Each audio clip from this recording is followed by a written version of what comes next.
This won't get out to the competitors, right? And my face will be blurred?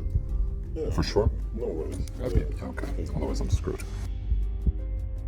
So yeah, our plant really wasn't doing so good. It was tough times. Corporate were on us. Corporate were saying, like senior management saying we needed to improve our performance or the plant was going to shut down, all the staff had to go. I didn't know what to do, I was working against the clock.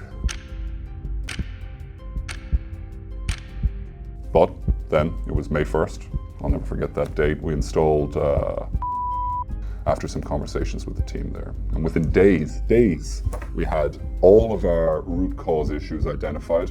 We were able to work to improve them. Performance skyrocketed versus where it was. And suddenly, we're off the chopping block. We're one of the better performing plants, and every single week we're finding new ways to improve. Yeah, I felt like a hero since installing. I felt like Superman. Hey, me and the guys down in production just wanted to say you're a hero. Thank you. Thank you.